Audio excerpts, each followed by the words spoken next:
Eu sou o robô do Bolsonaro. Robô do Bolsonaro. Eu sou o robô do Bolsonaro. Eu sou o robô do Bolsonaro. Eu sou o robô do Bolsonaro. Prazer, eu sou o robô do Bolsonaro. Robô do Bolsonaro. Robô do Bolsonaro. Eu sou o robô do Bolsonaro. Eu sou o robô do Bolsonaro. Eu sou o robô do Bolsonaro. Eu sou o robô do Bolsonaro. Prazer, robô. Eu sou robô do Bolsonaro. É melhor já ir se acostumando. Eu sou o robô Bolsonaro. Voto impresso, já. Robô do Bolsonaro, que ninguém rouba não. Robô do Bolsonaro.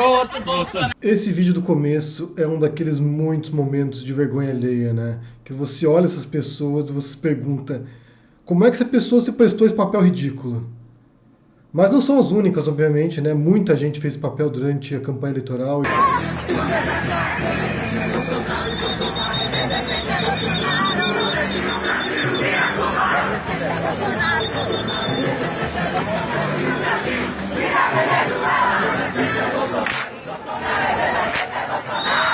E mesmo depois também da eleição do Bolsonaro, né?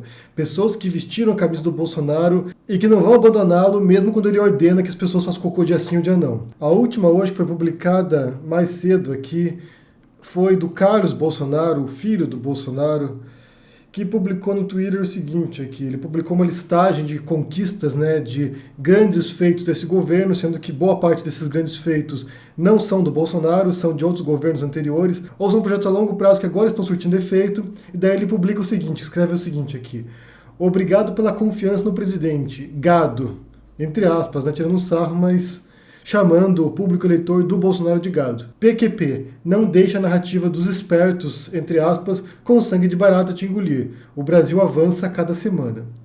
E aqui, em vez de você ver uma revolta generalizada, né, tipo, eu gado, você realmente está me chamando de gado, Carlos Bolsonaro? Você tem pessoas aqui contentes com isso. O gado está aplaudindo. Olha só aqui, olha o comentário dessa menina aqui, a Kelly. Aqui é gado prime raiz. E mais para baixo aqui, Carlos, somos gado com personalidade e que faz a roda da economia girar. Olavo tem razão sempre. E o outro aqui põe duas carinhas de vaca aqui. Estamos aqui para ajudar, Carlos. Sério, gente. Sinceramente, é tão inacreditável que chega a ser absurdo ter que vir aqui ler esse tipo de coisa. O gado aplaudindo ter sido chamado de gado pelo Carlos Bolsonaro. Isso aqui é nível robô do Bolsonaro. Eu sou o robô do Bolsonaro. Ou a dancinha deles lá em Fortaleza. Mas tudo bem, né, gente? Isso aqui reflete alguma coisa que a gente tem visto agora nos últimos dias, né? Que é uma escalada da radicalização. E tem um artigo muito bom que foi publicado hoje mais cedo também, do Celso Rocha de Barros, chamado Movimento Bolsonarista Reflui e Radicaliza. É um artigo na Folha de São Paulo, que eu vou deixar para vocês aqui o link no comentário fixado, que fala justamente sobre isso, né? E na medida em que a popularidade do Bolsonaro tem encolhido, e os números de aprovação dele vão se retraindo para aqueles números pré-facada na eleição, ou seja, 20 e poucos por cento, 30% máximo, a tendência é cada vez mais radicalizar o discurso. É cada vez mais falar apenas para as bases mesmo, apenas para os fundamentalistas, apenas para os radicais que apoiam o bolsonarismo, não importando o que ele disser. Então agora, nesse momento, você tem visto um abismo aumentando dia após dia, entre a retórica oficial do governo, cada vez mais extrema, e a população apavorada, assustada, olhando isso aqui sem saber como reagir. E de repente ontem, né, como eu disse num vídeo mais cedo hoje, de repente ontem você tem lá o Olavo de Carvalho, que é o guru desse governo, que é o ideólogo do governo, tanto do Bolsonaro quanto dos filhos do Bolsonaro, incluindo o próprio Carlos Bolsonaro, e ele vai lá e ele diz que a gente, né, a gente entre aspas, né, eles, né, a gente, eleitor do Bolsonaro, temos que defender o Bolsonaro a qualquer custo. Que não é aquilo que o Bolsonaro pode fazer para você, mas aquilo que você pode fazer pelo Bolsonaro. Parasitando uma frase do Kennedy, do presidente norte-americano, que era um democrata, e que tem outro sentido completamente diferente na boca do Kennedy, parasitando o Kennedy e aqui exigindo fidelidade cega dos seguidores. E daí, como eu disse mais cedo também, e foi tão inusitada a notícia que eu não sabia nem como reagir quando eu vi. Mais cedo você viu lá o Alan dos Santos também abrindo formulário no Google Docs para que as pessoas pudessem participar da militância bolsonarista. Ou seja, formar uma equipe de pessoas na internet para poder defender o governo. E isso é tão absurdo, gente, realmente tão absurdo que é inacreditável, de fato. você tem visto, como eu disse, o gado aplaudindo o fato de ser gado. Ontem eu vi lá combustível R$5 e pouco, gente. Isso quando foi o governo da Dilma, o pessoal estava horrorizado, e agora parece que está todo mundo apático, todo mundo anestesiado. E essa questão da militância virtual deles aí, da militância bolsonarista proposta pelo Olavo, e que em seguida já foi comprada, sem qualquer tipo de questionamento, pelo Alan dos Santos, que é um discípulo também muito próximo do Olavo de Carvalho, isso é preocupante de fato, isso é realmente assustador, porque você tem visto agora pessoas que estão pondo de lado completamente o senso crítico delas para seguir cegamente o guru do Bolsonaro e o próprio Bolsonaro. E hoje mais cedo também, uma coisa que eu indaguei, né, foi da reação do Nando Moura num vídeo anterior, no qual ele estava lá todo nervoso, todo raivoso, com as veias no pescoço saltando, dizendo que era necessário fazer CPI da Lava Toga. O Olavo fez um vídeo resposta a isso, chamando o Nando de idiota, né, por tabela. E a dúvida que ficava é se ele aceitaria essa pecha de idiota ou não, se ele confrontaria o Olavo de Carvalho ou não. E depois, hoje, ele publicou um vídeo lá bem mansinho, bem amansado mesmo, né, domesticado, o gado do Bolsonaro, nesse caso é o gado do Olavo, domesticado, e daí ele vai lá, fala com um tom bem suave, bem ameno, bem destoante do vídeo anterior dele, que ele estava cheio de raiva, dizendo que, na verdade, o Olavo tem razão, né? O Olavo é um grande gênio, é um mestre de todos nós, é o professor Olavo, que é o criador desse movimento no Brasil, que ele aceitava o que o Olavo diz, mas, ao mesmo tempo, ele não abriria mão de ser a favor do Lava Toga, né? Uma coisa não exclui a outra. Então, o Nando, ele dá uma recuada, ele dá uma apaziguada mesmo, tenta fingir que não inflamou um motim entre os olavistas, que levou à ruptura entre diferentes olavistas também, tenta fingir que isso não aconteceu e põe panos quentes nisso aqui. Não, o Olavo tem razão, mas eu discordo honrosamente do Olavo e vou continuar na minha postura, só que agora num tom muito mais baixo, num tom muito mais apaziguado, fazendo um enorme malabarismo para se manter nas graças do Olavo de Carvalho, porque certamente, como eu disse mais cedo, ele não quer ser alvo daquilo que ele pratica. Então, se ele confrontasse abertamente o Olavo nesse momento, o que você não veria normalmente num olavista, porque uma das técnicas básicas de seitas, como o Olavo pratica, é a obediência cega. Você não pode discordar do guru, você não pode discordar do líder da seita, então se você discorda, você se torna um inimigo.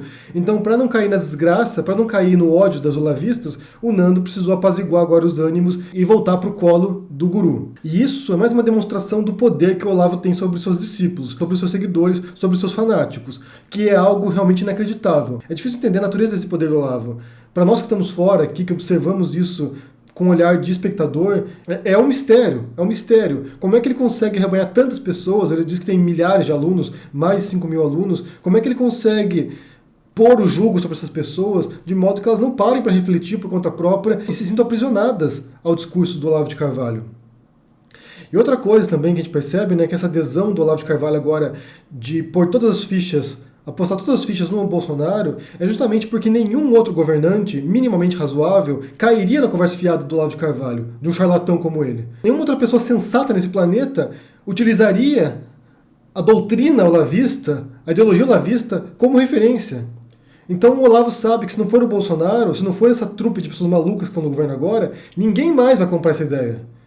É a única chance que ele tem na vida de ser reconhecido por alguma coisa, mesmo que seja por uma aberração que ele é. Só que, por outro lado, e isso eu já falei também em outras circunstâncias, na medida que as pessoas tiveram visibilidade, isso inclui o Bolsonaro e o Olavo de Carvalho, quando eles vão para a luz, né, saem das cavernas, saem das catacumbas e vêm para a luz, e você revela que essas pessoas são o que elas são, e o eleitor começa a enxergar também o erro que se enfiaram ao votar no Bolsonaro, e ao ter uma pessoa como o Olavo instruindo esse governo, aí realmente a única reação é o horror. É você se perguntar para onde que isso vai. Então, como diz o artigo do Celso Rocha de Barros aqui que eu mencionei no começo, ele aponta justamente isso, justamente que nesse momento a tendência é radicalizar, a tendência é cada vez mais eles se fecharem nesse núcleo duro, nesse núcleo de fanáticos e falar com esse pessoal. Porque quem está fora disso aí já não vai cair nessa conversa mais. Só para você ter uma noção daquilo que eu estou falando, tem aqui, olha, o Eduardo Bolsonaro retweetou uma postagem do Arthur Weintraub, que é o irmão do ministro da Educação. São irmãos ali, são coladinhos, têm ideias parecidas. Tem uma palestra no qual o Arthur Weintraub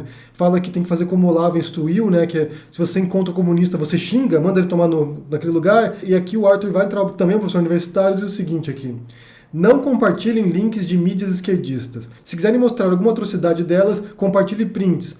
Vamos cortar a gasolina desses inimigos da pátria. Eles ganham no page view quando abrimos o link. Então aqui você tem mais uma vez, você vendo esse núcleo olavista e bolsonarista se referindo aos jornalistas e à imprensa como um todo como inimigas. Então é assim, você precisa se fechar nesse núcleo de fanáticos, recebendo informações de canais de fanáticos e dialogando com outros fanáticos, formando a militância bolsonarista.